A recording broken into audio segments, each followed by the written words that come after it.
Hi, my name is Alicia Kennedy, and I will be discussing the dispositions a future educator needs or needs to work on to be successful.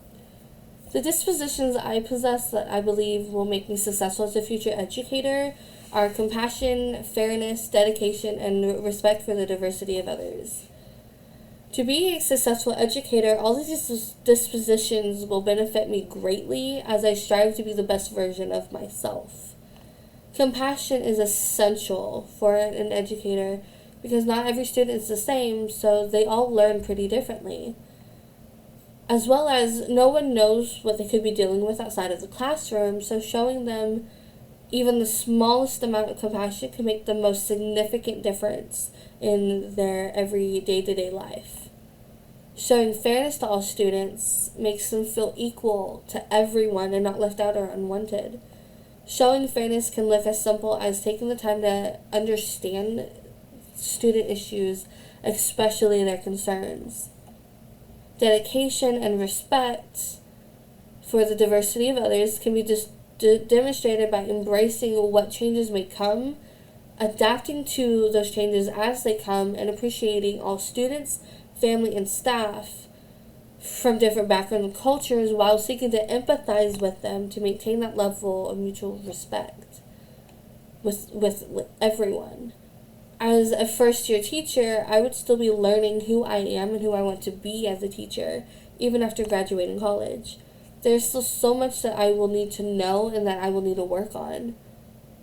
The dispositions I feel I need to work on before entering the classroom are curiosity, advocacy, honesty, and high expectations.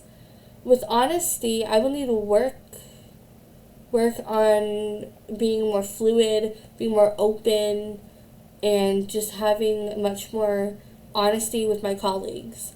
Because while I am a massive believer in being honest and speaking with honesty, I don't always practice what I preach. I don't overly like conflict. So I'm not as honest as I really probably should be. Advocacy is tricky because you want to be doing the best for your students, but you don't want to overstep your bounds. You want to be there as much as possible for your students and their family, however, you want to do that without appearing too nosy or too overly concerned. You want to be involved in the students' activities without appearing too involved in the students.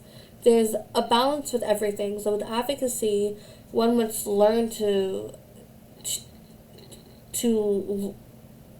balance it and strive to keep it level.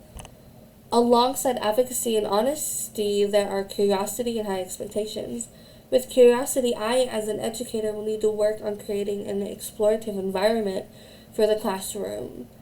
And by doing that, I will need to think of ways to allow the students to feel free to express their curiosity about what we are learning and engaging their critical thinking while working on classroom work or especially group projects.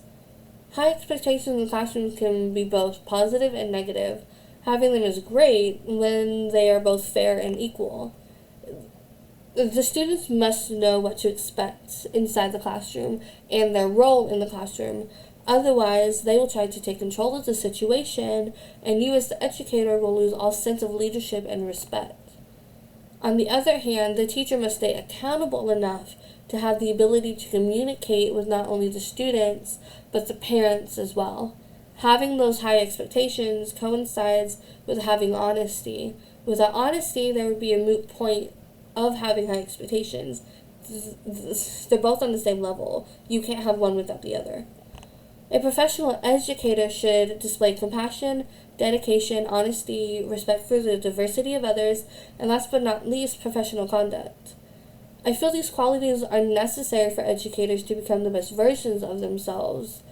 And without these qualities as the foundation, there's no way to gain the rest of the dispositions to further one's personal and professional learning journey.